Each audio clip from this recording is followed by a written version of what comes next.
Breathing in diesel exhaust fumes is like walking into a fire without a mask. Over time, those toxins lead to cancer. Protect yourself with MagnaGrip, the easiest, most reliable exhaust removal system that features a true 100% seal to eliminate diesel exhaust fumes. To get free grant assistance, visit magnagrip.com.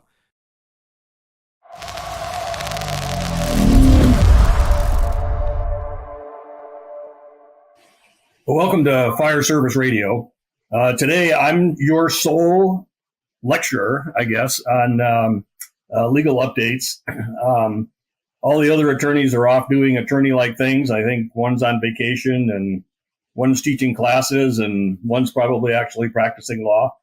But ordinarily, there's Kurt Barone from Rhode Island, Chip Comstock from Ohio, and Brad Pinsky from New York, and then myself, retired deputy fire chief from Washington State, and an attorney. And so what we try to do is provide the latest material dealing with legal issues affecting the fire service. And what I was going to do today is just do a recap of what we've been talking about, because I was talking to another legal friend of mine down in Arizona, and we're talking about a case, and he says, why is every day Groundhog Day in the fire service?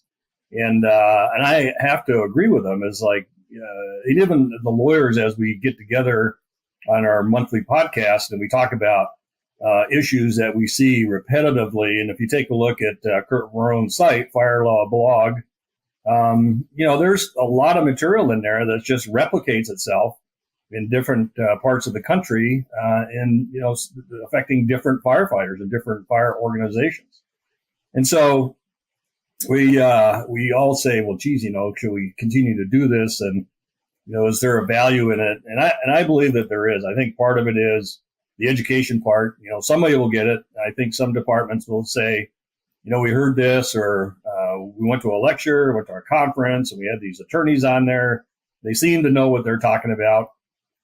Maybe we ought to take a second look at what's happening. And I know that we get phone calls consistently trying to clarify, issues, mostly dealing with people, the personnel issues. And I know that when I was kind of moving up through the ranks from a firefighter paramedic to a chief officer, I asked one of my mentors, what's the biggest, who was the chief?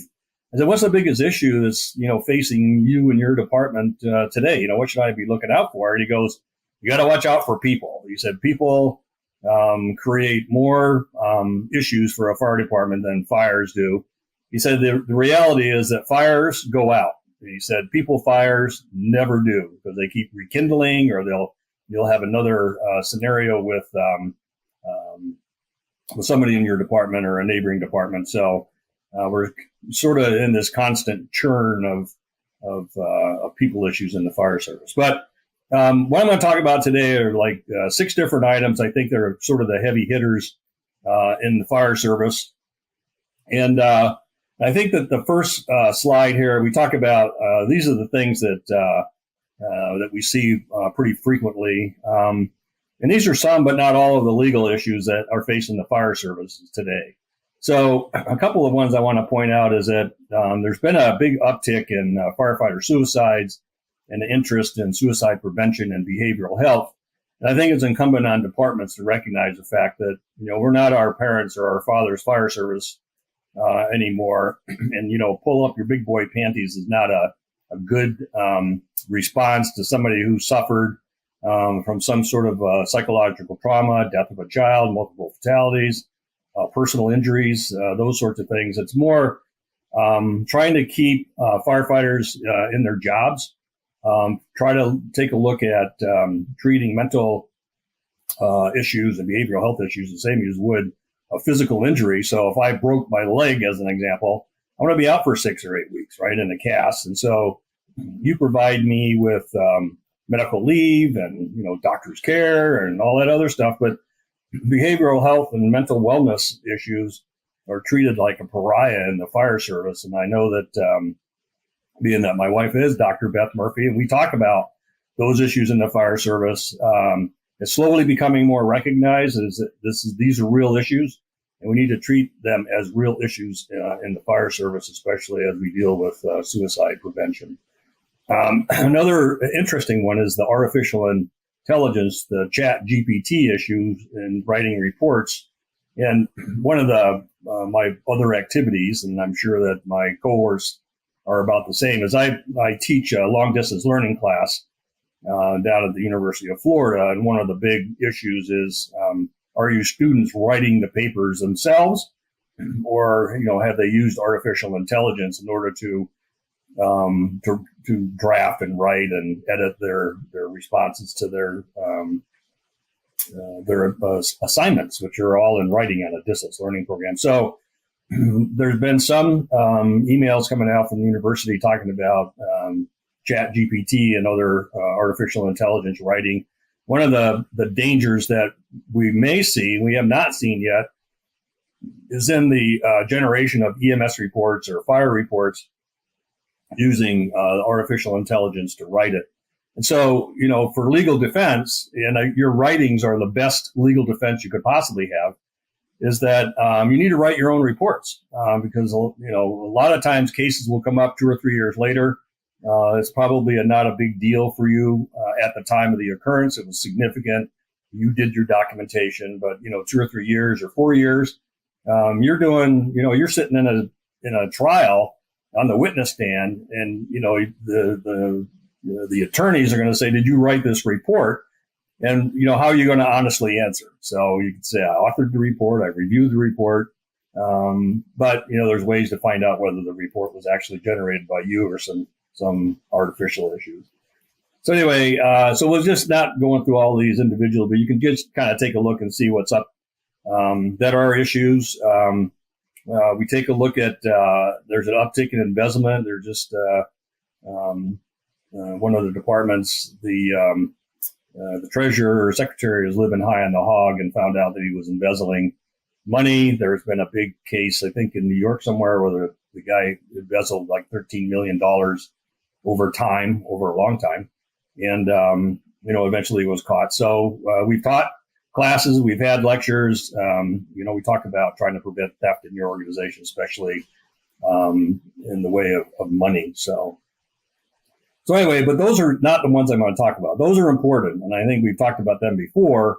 But today we're going to talk about personnel issues and dealing with bullying, especially discrimination and harassment and those sorts of things. So in 1964, believe it or not, which was a little bit before my time. I'm just kidding. I was in high school in 1964. So Title VII of the Civil Rights Act was passed. Protects employees and job applicants from employment discrimination based on your race, your color, your religion, your sex, national origin, all of those sorts of things that we know about, we understand. We're probably not reviewing the federal law on a consistent basis, but Civil Rights Act in 1964 was a seminal decision and provided protection for all of us. Older guys, younger guys, women, people that are transgender, all that sort of stuff. So this is a cornerstone of protection. So it's been about 60 years since the Civil Rights Act was passed. And then, but we still have an incidence. As I said before, we discriminate, we bully, we harass, we do all a bunch of stuff to our employees, either as a supervisor or as a fellow firefighter. And when we take a look at the litigation that goes on in the fire service, personnel issues are the biggest litigated item in the fire service and pays out the most money. So burning stuff down, property loss, motor vehicle accidents, all that other stuff pales in comparison with the amount of money that we're paying out on personnel issues like discrimination and those sorts of things. And it's pretty easy, I think, for organizations to take a look at what their risk is. And people are a risk, right? So people's interactions and stuff that goes on in the department, I think we need to kind of spend a closer look at what goes on and have, effective policies that prevent this with education that goes on. So if you take a look at who is actually suing the fire service, it's us. It's the firefighters that are suing the fire department, not the citizen, the Mrs. Smiths of the world. So we have to be careful about what we're doing in our own houses, right? So a couple of cases in Lansing. Firefighter filed a race discrimination suit in 2019, another one in 2020. And just reading Kurt Verone's blog, he refiled another lawsuit. Basically, it's a retaliation and a violation of his First Amendment rights.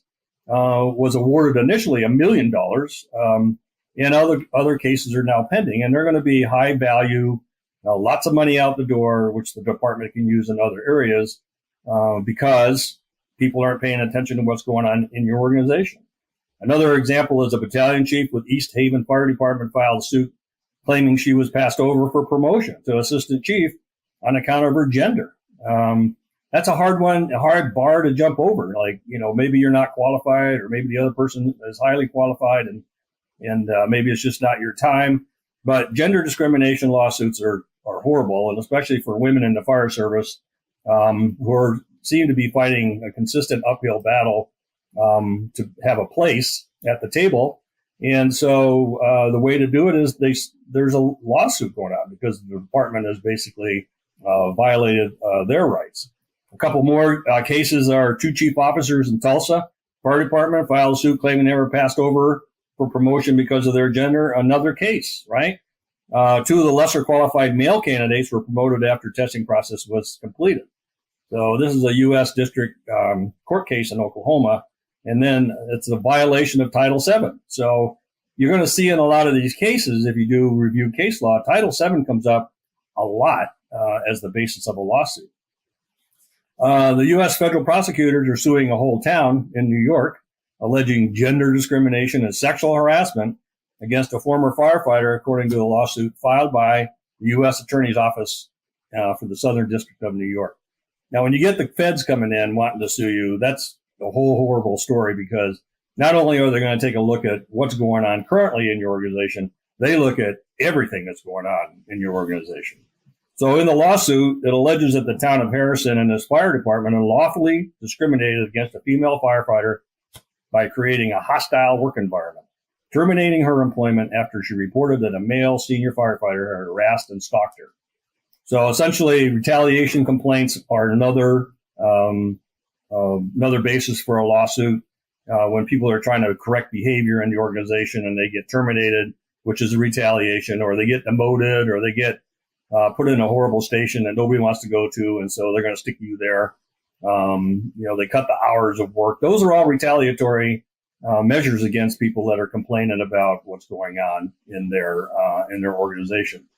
In another case in the Justice Department, just announced that it reached a settlement through a consent decree with the city of Orlando, resolving allegations that the city violated, again, Title VII, when it discriminated and retaliated against a female assistant chief with the Orlando Fire Department.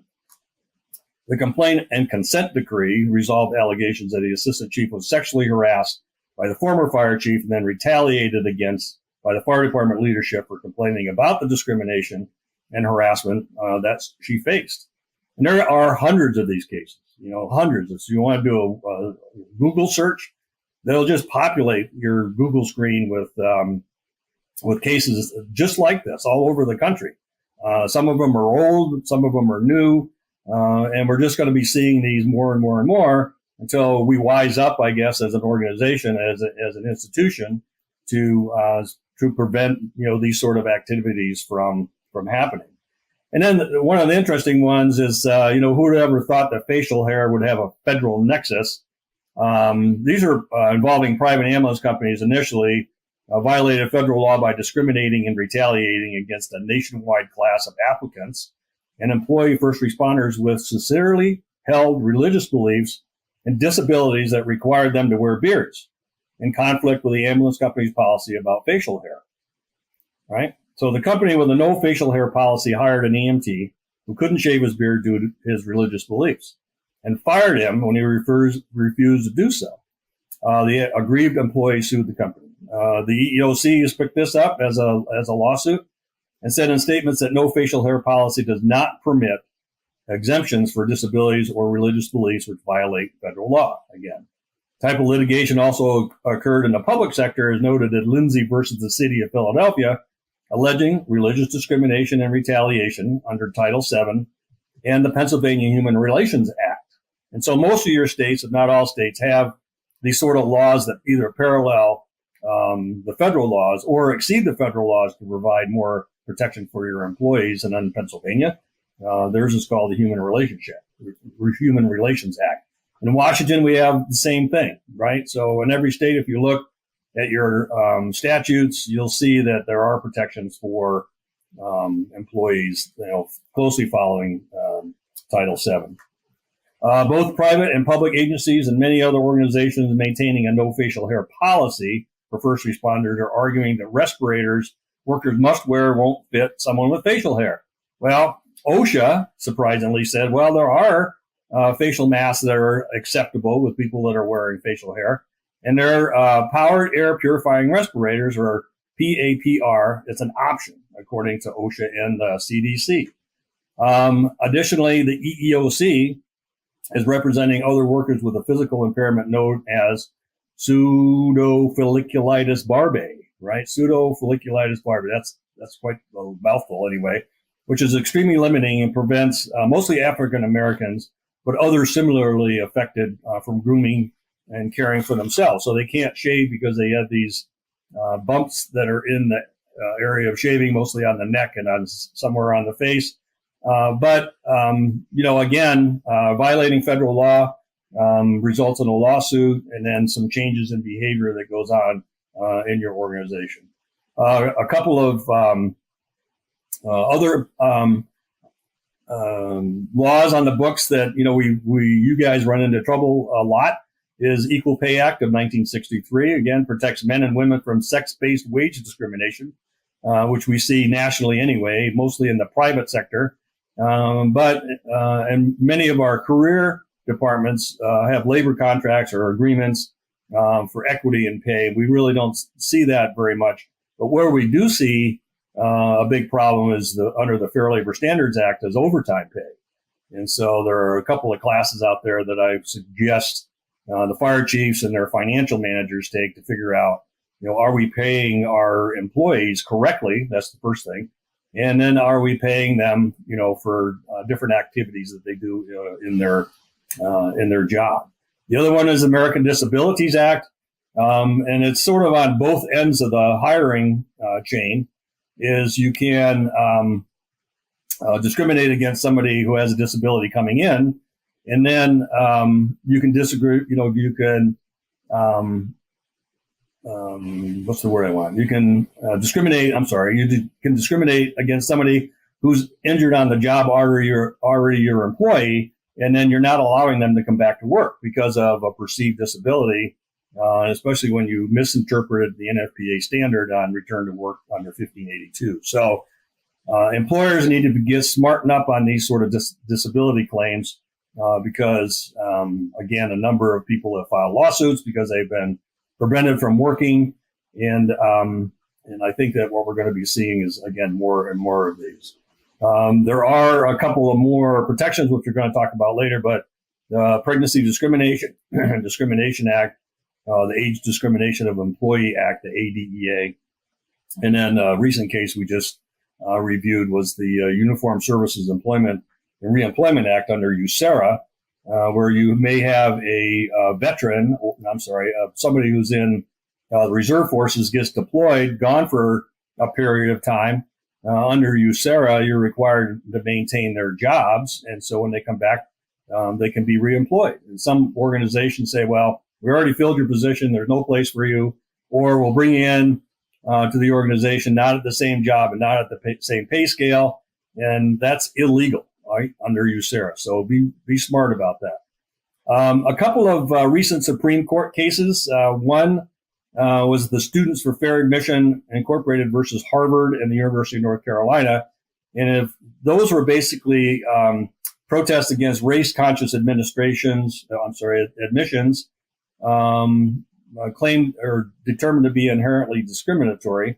And how does this affect us as the fire service? And I think the way that I perceive this as affecting us is that if we're trying to get equity in your organization, you may still have racial and gender diversity goals, and you got to consult with your attorney to make sure that you're not on the wrong edge of this sort of process, and that that your hiring practices fit the current federal law, even though this affected institutions of higher learning, we're going to be seeing this, I think, in the future in public service. So just be aware of that.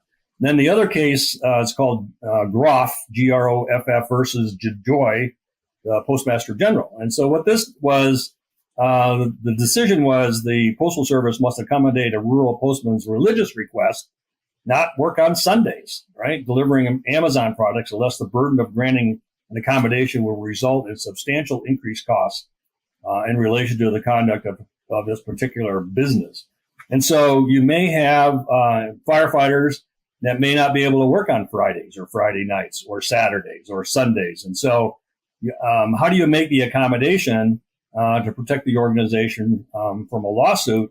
We need to just take a look at Groff versus DeJoy and see how the Supreme Court essentially analyzed what this person's rights were under religious freedom and what accommodations the organization had to make. And I think what they talked about was if you decline an accommodation request after discussion with the employee, you got to thoroughly document the conversation, and you got to claim, or you have to demonstrate very strongly that there's going to create an undue hardship on your organization to allow people not to work on their chosen religious holidays or religious belief system. So as a takeaway, I think as leaders, again, it's your responsibility to prevent discrimination and acts of discrimination, and you got to have enforceable policies with all members of the organization trained on what they are, a reporting mechanism that is confidential and meaningful, and actions that reduce the discrimination threat that hangs over all of our organizations.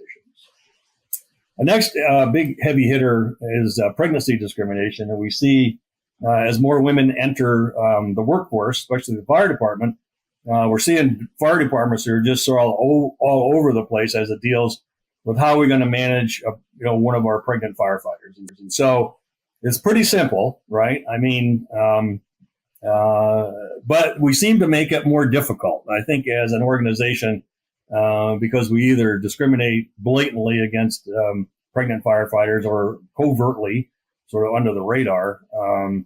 The pregnancy only lasts for a certain period of time. Maternity leave lasts for a certain period of time. Moms will breastfeed if that's their choice for a certain period of time. And so, those are kind of finite end dates, right? So a year, maybe 18 months, everything's over. Get a lawsuit. A lawsuit's going to last like forever, right? Not really forever, but for a long period of time. And it's going to be costly for the organization to defend yourselves, defend your action, which is clearly covered under the Pregnancy Discrimination Act, right?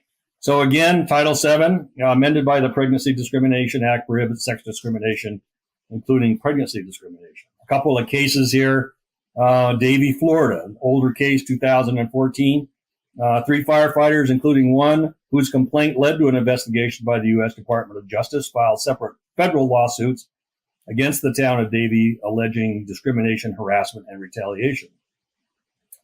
The Justice Department reached another consent decree with the town of Davie to resolve the allegations that the fire department discriminated against women firefighter paramedics because of their pregnancy and retaliated against another firefighter paramedic because she complained about gender discrimination. A consent decree is a decree, not a degree. Consent decree is an agreement or settlement that resolves a dispute between two parties without admission of guilt, like in a criminal case, or liability in a civil case. Occasionally, a monitor, either a judge or an attorney, is assigned to oversee the agreement. And this is the case in Davie, Florida, right? And again, according to the complaint, the Davie Fire Department has operated under a policy or practice of denying a pregnant firefighter light duty until the start of her second trimester, regardless of her medical or physical needs. Despite this restriction on the pregnant firefighter's ability to obtain light duty in her first trimester, the fire chief routinely granted other firefighters requests for light duty for non-work-related injuries. So there's a big disparate treatment going on there. The fire department also required pregnant firefighters to leave active firefighting duty upon the start of their second trimester, regardless of their ability to fulfill the essential functions of their positions. So It was found, again, the policies and practice constituted a pattern of practice of discrimination against pregnant female firefighters based on sex and pregnancy. And so the takeaway from that was equal administration of light duty policies, and the relationship between the pregnant firefighter and the department should not be involved other than to create a policy that allows light duty. The relationship between the pregnant firefighter is between her and her physician, right? So they'll make the determination of whether they can work or how long they can work and when she needs to be off of maternity leave. The department, based on these cases, need to stay out of the way and have a policy in place and good policies in place in order to accommodate your pregnant firefighters. Another one is a lactation case in the city of Tucson. And this is, again, an older case, not that old, really. So the plaintiff had been an employee of the city of Tucson for quite a long period of time. She had a child, decided to breastfeed while on maternity leave, and to pump breast milk when she returned to work. So that all happened. And then she pre-loaded, I guess, or come back to work saying, look, I'm going to express breast milk on the job. I need accommodations for that. And so there's rules and regulations on what that looks like. So she returns to work, and that the lactation space that was provided by the department was not legally compliant, which has to be safe and secure and clean. And she was in the bathroom, on the apparatus bay floor, in the hose tower, like all over the place. And so she said, this is not right and it's illegal. Files a lawsuit, wins initially about $3.8 million because the city of Tucson violated basically federal law. And after some post-trial negotiations, that amount was lowered significantly, but the city of Tucson essentially changed their policies in order to allow the legal aspects of providing lactation space for their returning female firefighters who are pregnant, have children. So the takeaway here is the policy changes and some improvements were made only when sued. And so the smart department, the smart fire chief, would kind of pre-think this out and say, look, we have, so-and-so is pregnant, and going to come back to work. We need to make reasonable accommodations under the law. How can we accommodate these needs and avoid a lawsuit? So you got to understand the laws that deals with pregnant firefighters, and especially those who are lactating and expressing milk while on the job. In the private sector, ambulance company in Spokane, Washington, settled a discrimination lawsuit after it refused to provide its pregnant employee a temporary reprieve from heavy-duty work, right? So the company paid like $162,000 to a paramedic to resolve that lawsuit. The EOC brought that lawsuit against the private ambulance company, and because the company told her to take unpaid leave for the final days of her pregnancy. Additional protections for pregnant firefighters. Joe Biden, our current president, initiated and they passed the Pregnant Workers Fairness Act, or PWFA, passed last year and just came into effect in June of this year. Requires covered employees to provide reasonable accommodations to a worker's known limitations related to pregnancy, childbirth, or related medical conditions, unless the accommodation will cause an undue hardship. And again, reasonable accommodation is the key word. How reasonable is it, or how unreasonable could it be? And I think the organization needs to have that discussion with their attorney and the firefighter returning to work as to what sort of accommodations need to be made. And then the PWFA applies only to accommodation. So it's accommodation law. There's other existing laws that help employees in your organization under the EEOC. And again, it makes it illegal to fire or otherwise discriminate against workers on the basis of pregnancy under the EEOC. And then again, the PWFA went into effect on June 27th, 2023. Another law that's on the books also is it's called Providing Urgent Maternal Protections for Nursing Mothers Act, or better known as PUMP. And so that one went into effect in 2022, protecting the rights of nursing mothers to pump while on the job, right? So the bill expands workplace protections for employees with a need to express breast milk, and requirements provide certain accommodations. So we need to be thinking about this stuff on a full spectrum if you have female firefighters in your organizations, right? Sometimes these accommodations, surprisingly or not, may affect your male firefighters, especially if they take paternity leave, which is allowable under the law to care for their newborn. So we need to think about the full spectrum of how pregnancy affects both men and women in your organization, and certainly how it affects the organization. The next one is LGBTQ, transgender and transitioning firefighters and EMTs, sexual orientation and gender identity. A couple of cases, Georgia fire chief who was terminated after she revealed that despite being born a male, she identified as a female, filed a suit alleging gender and disability discrimination. The litigation failed. It's the opine that there was bad lawyering, but we're not going to go there. But the intent was clear as their desire to be treated equally. A gay firefighter has filed a lawsuit against FDNY and the city of New York and the lieutenant who serves as the chief diversity officer for alleged harassment and hostility. And then a jury awarded $6.2 million to a LAFD firefighter who was harassed because she's black and a lesbian, and brought the lawsuit on the basis of her race and sexual orientation.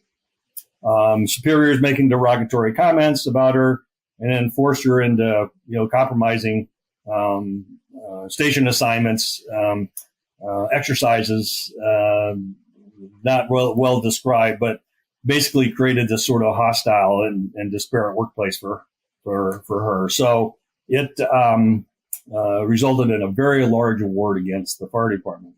So LGBTQIA is abbreviation for lesbian, gay, bisexual, transgender, queer, questioning, intersex, asexual, and other.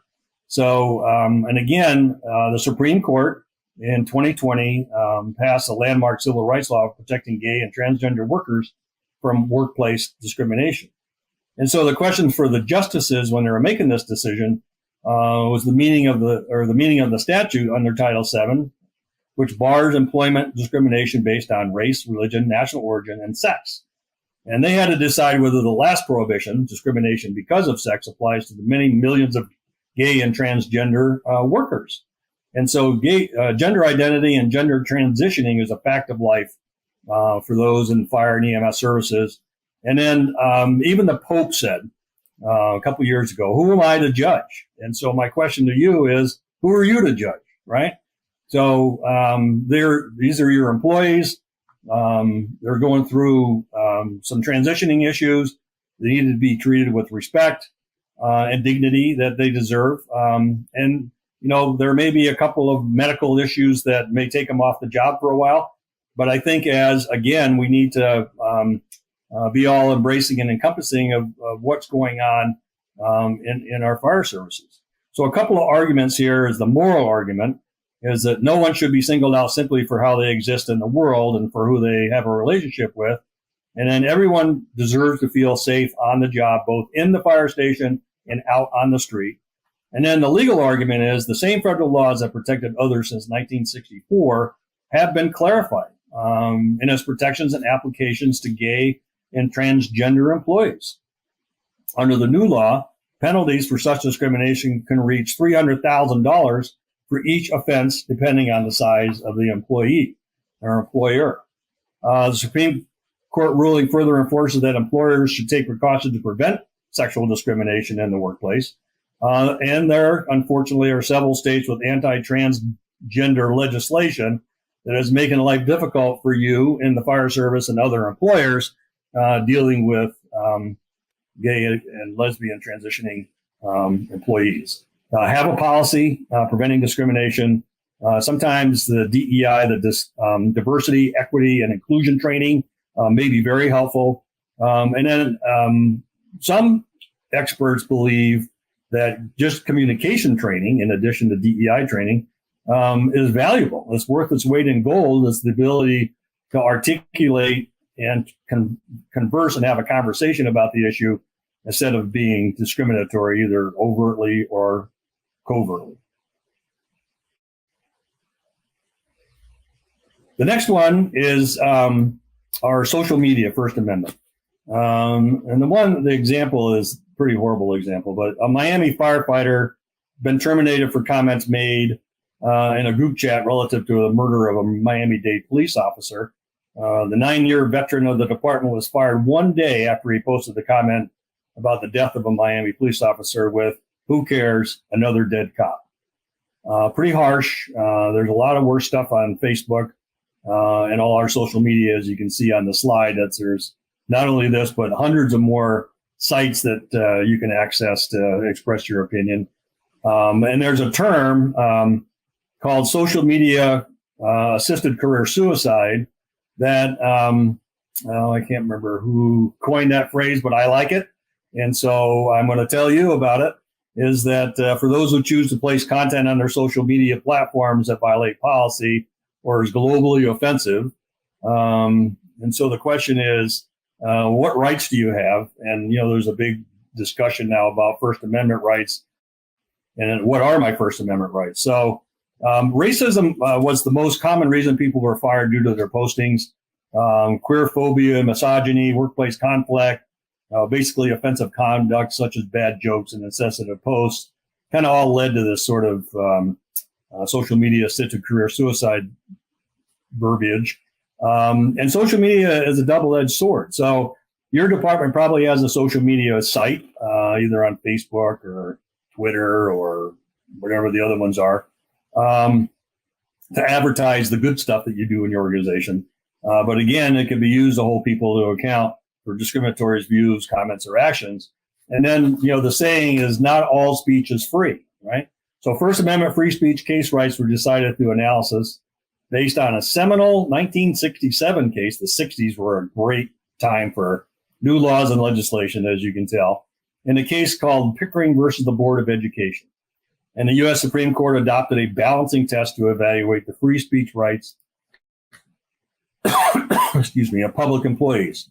The test has two parts. The threshold part is asked whether the public employee spoke on a matter of public concern, defined as a matter of larger societal significance or importance, and if the public employee was disciplined for expressing that, is characterized as more of a private grievance, then the employer prevails. So if you're just bitching on your social site, you get terminated for it. Now, was it a grievance or did it have major societal implications, right? Made a benefit to the public. If, however, a public employee spoke on a matter of public concern, then the court proceeds to the second part of the balancing test. Under this prong, the court must balance the employee's right to free speech, the firefighter's right, against the employee's interest in efficient, disruptive-free workplace. And again, not all speech is free. Every First Amendment case is based on its merits. We have not seen, sort of this cookie cutter application on every single First Amendment rights case. It's a fact pattern issue. And so depending on what the fact patterns are, it depends on how the court will rule. So it's not a one size fits all. A couple of cases here is Westmoreland v. Sutherland, an Ohio case. This one was a firefighter who was on their dive rescue team. The city cut their budget. Some young man, a 7-year-old child, drowned. Westmoreland goes to public hearing, basically rips the city council a new one, and it was given a 3-day suspension for that and other penalties, right? So he files a lawsuit based on his violation of rights of his free speech. So the question before the court was weighing the employer's interest in expression as a citizen on matters of public concern. So he identified himself as a citizen, although everybody knew he was a firefighter. The government employer's interest in the effectiveness and efficient operation of its workplace. When public employees make statutory statements pursuing to their official job duties, do they have an official First Amendment protection? Was this a grievance or a matter of public concern? Therefore, was his speech protected? So we're going to leave that there, and we'll let the firehouse lawyers figure that out. So was it protected speech or not, right? Another case closer to where I live is called Sprague versus Spokane Valley Fire Department. This is a 2018 case, and it deals with First Amendment rights and then religious discrimination. So Washington captain settles for $1 million on this sort of religious discrimination claim issue, terminated for ignoring orders to stop sending religious-themed emails over the department's email system and bulletin board, filed his claim for violating the First Amendment rights and religious discrimination. And what happened here was the agency had policies, but they opened up their email system for members to communicate easier. And apparently it was some issue dealing with suicide or behavioral health or mental wellness and that sort of stuff. So he targeted similarly minded or like-minded firefighters and just sent them emails based on, his religious belief and their religious beliefs as well, and really wasn't out for public discussion. But anyway, the department sort of quashed his spirit of communication, and he wins this lawsuit. The lessons learned here is the agency email system may qualify as a non-public forum if agencies permit any non-agency use by employees. First Amendment protections only protect employees speaking as a private citizen. First Amendment protections only protect employees speaking on issues of public concern. And then an employee discussing religious issues in a private capacity does not raise the Establishment Clause issues, which is the separation of church and state. The Sprague decision can impact the Public Records Act. So if somebody's going in and asking for emails, are these withheld or subject to non-disclosures? Other sort of legal mumbo jumbo, making it difficult for you to comply with a public records request. And again, as an employer, you want to use caution when imposing any contact-based restrictions on employees' speech. The next one has sort of an interesting nexus to it.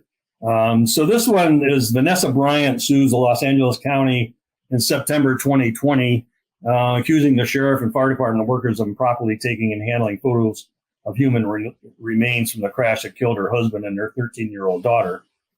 Settles for $28 million. There's a major policy revision at every level.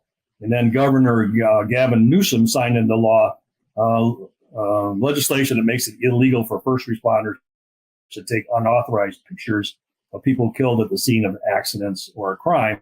And that replicates some of the restrictions we see on the East Coast in 4 or 5 states there, restricting and making it a crime to take pictures and distribute pictures of deceased or people who have been in accidents.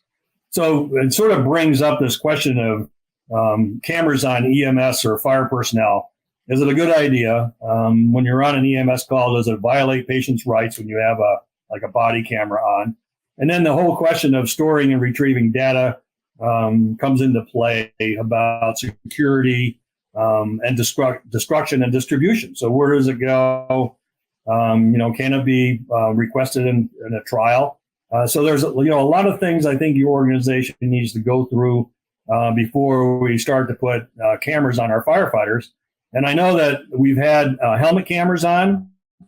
The plane crash in San Francisco probably 10 years ago or 8 years ago, when one of the battalion chiefs had a helmet camera on and recorded one of the passengers getting run over by a fire apparatus, created a huge hubbub for the city of San Francisco in the fact that, this battalion chief disseminated these videos out to news media, creating a real problem not only for the family of the deceased victim, but for the fire department and the fire chief at the time. So I think we need to make sure that why we put cameras on people are on there for a good reason. And there are good reasons. I think that, there's a lot of training value in being able to see what's going on at a scene. Certainly the media is there, so they have certain obligations and, and certain restrictions, right? So media can record it from a public place, but if you have a closed scene or in the back of your aid car or in somebody's house, there's, media doesn't get in there. So the question is, why are we videotaping in somebody's house or in the back of an aid car? That's a question that your organization is going to have to ask. And I believe that you need to kind of get with your attorney on those some things about it. The other one is cameras in the fire station. And so it's the same analysis. Why, where, how, what do you do with the data? And it's created some problems for one fire department in particular in Tillamook, Oregon. So it starts with a male firefighter urinating outside a fire station in the presence of a female being suspended, right? And he's placed again or back on probation. About a month later, he apparently enters the fire station and, according to two of the lawsuits, engaged in a lewd act on the apparatus bay. So undescribed. We just won't talk about that. The act is caught on a camera placed there by a mechanic because somebody was stealing his tools. According to the chief, the mechanic requested permission, but you can only photograph the entry door. And so what happened was the mechanic was photographing the entire apparatus floor, catches this guy doing lewd acts. And then so that firefighter committing the lewd acts is the same guy peeing on the side of the building, resigns, right? So despite directions from the fire chief, the videotape gets shared, which raises concern about a possible violation of the state of Oregon's revenge porn law. Two firefighters are disciplined, ultimately terminated for their role in sharing the video. They later sue the fire department and the fire chief, claiming violation of their First and 14th Amendment rights, as well as retaliation. The female who witnessed the urinating files a claim against the department as well. And all three of them are using the same law firm somewhere in Oregon. So is there a conflict of interest? Probably not from the legal side. One of the disciplined firefighters who sued the department is also the mayor of the community, and he decides that he will run for the fire district board and gets elected. And so he ran unopposed. And that prompts the fire chief to resign. And then the original firefighter who was filmed gets the fire chief's job in another local department. So, you can't make this stuff up. And it actually happens out there. It puts, for the lawyers, we're all smiling because it's almost like a lawyer's right to work activity. But anyway, use your cameras judiciously. Make sure you have good policies in place and then enforce that policy. So, and finally, we're going to talk about documentation, liability, refusal of care. And again, documentation is your best recall memory in any event. Failure to document creates legal jeopardy. You want to document accurately what happened on location. The old saying that we've heard for 100 years is, if it wasn't documented, it didn't happen. And so make sure that you do the documentation properly.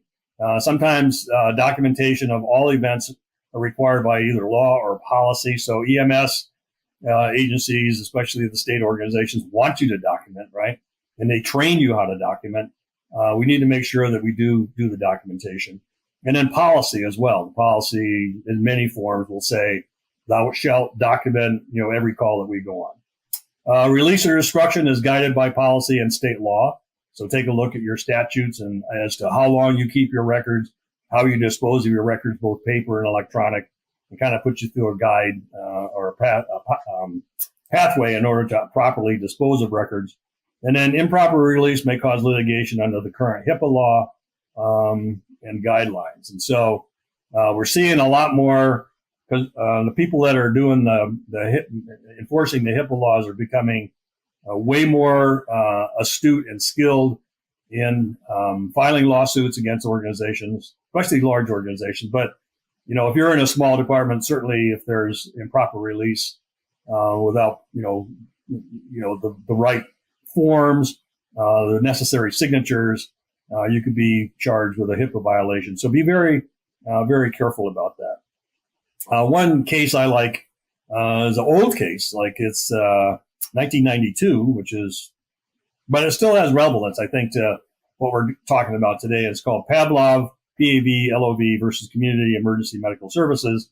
Making a long story short, guy was he was company at somebody's house, a little bit of alcohol, a little bit of swimming, became short of breath with chest pain. And so they called EMS. EMS shows up. Put him on oxygen, did an EKG. The EKG showed normal sinus, right? So they contacted base station. The guy wanted to take himself in. He didn't want to go in by the paramedics or EMTs. They basically, the EMT said he needs to see a doctor, right? Paramedics said the same thing. And so his wife indicated that they will take him to the hospital. They signed a release form, right? With the wife was the witness. And so part of this sort of little lecture here is make sure that you get a signed release form if you're, leaving a patient at home, or they refuse care, or they're going to take themselves in. So the paramedics and everybody left. All the emergency responders took off. The wife goes out, go get something, getting ready to go to the hospital, comes back in the room. Her husband's in cardiac arrest at this time. And so they call back EMS, and he ends up expiring at the hospital. And then the wife files a lawsuit, right, against the organization. So the plaintiff, who's the wife, claimed negligence on behalf of the responding paramedics after a family member died, following an assessment and subsequent refusal of care and transport. And then the court found that the EMS provider was not guilty of negligence, and that their assessment and encouragement of the patient to be transported met the expected standard of care.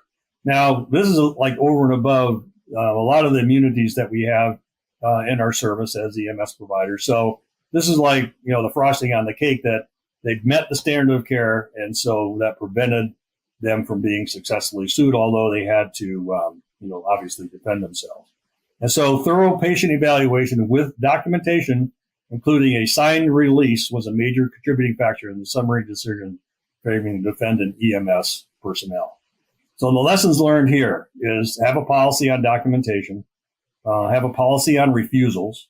And I know that many of us are on electronic PCRs or EMRs, the electronic medical records. In there is a release form.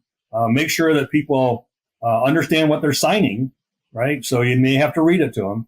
If you have a patient that English is not their second language, you may need to get an interpreter to interpret the provisions of what a release actually says before they sign it, because it has to be basically placed in a did you know what you were signing? And so I did an article on liability waivers, writing on the fire truck.